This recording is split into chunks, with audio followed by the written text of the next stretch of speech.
তোরা যে যা বলিস ভাই, আমার সোনার হরিণ চাই।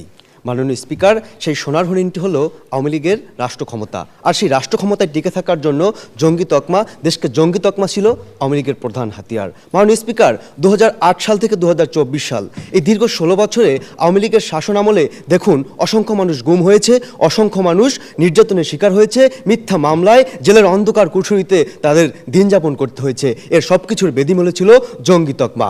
মাননীয় স্পিকার, এই জঙ্গি তকমা ব্যবহার করে আওয়ামী শাসক গোষ্ঠী কিভাবে মাননীয় স্পিকার আন্তর্জাতিক মহলে মাননীয় স্পিকার সমর্থন লাভ করেছে। দেখুন মাননীয় স্পিকার, আন্তর্জাতিক বিশ্বে জঙ্গি তকমা একটি গুরুত্বপূর্ণ বিষয়। যখন তারা পশ্চিমা বিশ্ব, বিশেষ করে মোড়ল রাষ্ট্রগুলোকে তারা দেখাতে পেরেছে যে আমরা জঙ্গিবাদ নিধনে কাজ করছি এবং জিরো টলারেন্স প্রণয়ন করছি, তখন পশ্চিমা বিশ্বগুলো তাদেরকে মাননীয় স্পিকার এখানে ডোনেট করেছে, তাদেরকে অর্থনৈতিকভাবে ইকুইপমেন্ট দিয়েছে, তাদেরকে বিভিন্ন ধরনের উপাদান দিয়েছে, যার প্রেক্ষিতে পশ্চিমা বিশ্বের কাছ থেকে আন্তর্জাতিক মহলে তারা একটি সমর্থন লাভ করেছে। এর পাশাপাশি মাননীয় স্পিকার, আমাদের দেশের যে জনমত, তারা মানুষের মধ্যে বিভাজন তৈরি করেছে। একটি পক্ষকে তারা তাদের নিজেদের দিকে টেনেছে, আরেকটি পক্ষকে, বিরোধী দল এবং মতকে তারা মাননীয় স্পিকার দমন এবং নিপীড়ন করার জন্য জঙ্গি তকমা দিয়ে তাদেরকে দূরে ঠেলে রেখেছে, যার প্রেক্ষিতে মাননীয় স্পিকার জাতির মধ্যে বিভাজন তৈরি হয়েছে। দাড়ি টুপি পাঞ্জাবি দেখলেই আওয়ামী লীগের শরীরে জ্বালা ধরে যেত। মাননীয় স্পিকার, দাড়ি টুপি তকমা, দাড়ি টুপি দেখলেই মনে হতো এরা যেন জঙ্গি। মাননীয় স্পিকার, একটি ঘরে কোরআন শরীফ থাকলেও মনে হতো এরা যেন জঙ্গি জেএমবির সদস্য। মাননীয়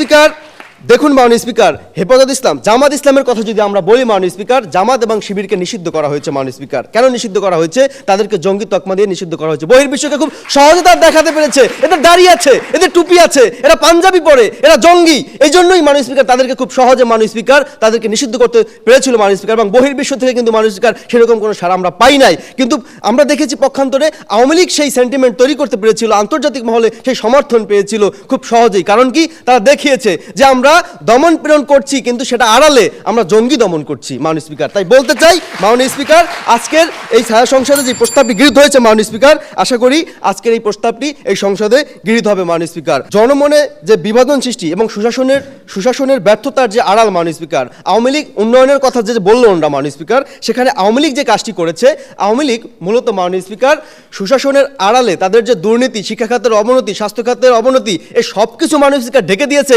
শুধু জঙ্গি নাটক সাজিয়ে। মাননীয় স্পিকার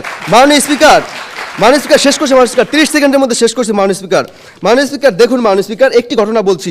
জঙ্গি দমনে হাসিনা সরকারের জিরো টলারেন্সের নীতি ছাড়াও সফল জঙ্গি বিরোধী অভিযান ও জঙ্গি ধরার জন্য বিশেষ প্রণোদনা, পুরস্কার, পদোন্নতি ইত্যাদি মাননীয় স্পিকার শেখ হাসিনা দিয়েছিল। মাননীয় স্পিকার, একটি ঘটনা মাননীয় স্পিকার, অবসরপ্রাপ্ত পুলিশ পরিদর্শক শহীদুল হকের লেখা বই থেকে এটাই প্রমাণ করে যে মাননীয় স্পিকার তিনি তার বইতে উল্লেখ করেছেন, পান্থপথে জঙ্গি অভিযানের ঘটনার পর প্রধানমন্ত্রী শেখ হাসিনা তাকে বলেছিলেন এখানে এসে এমন নাটক না করলেও পারতে। মাননীয় স্পিকার, এদিকে কি প্রমাণ হয় না দেশে মাননীয় স্পিকার আওয়ামী লীগ টিকে থাকার জন্য, তাদের ক্ষমতাকে পাকাপোক্ত করার জন্য জঙ্গি তকমাই ছিল প্রধান হাতিয়ার। আশা করি আমার প্রধানমন্ত্রী কর্তৃক যে প্রস্তাবটি উত্থাপিত হয়েছে সেই প্রস্তাবটি আজকের মঞ্চে গৃহীত হবে। ধন্যবাদ মাননীয় স্পিকার, ধন্যবাদ সবাইকে।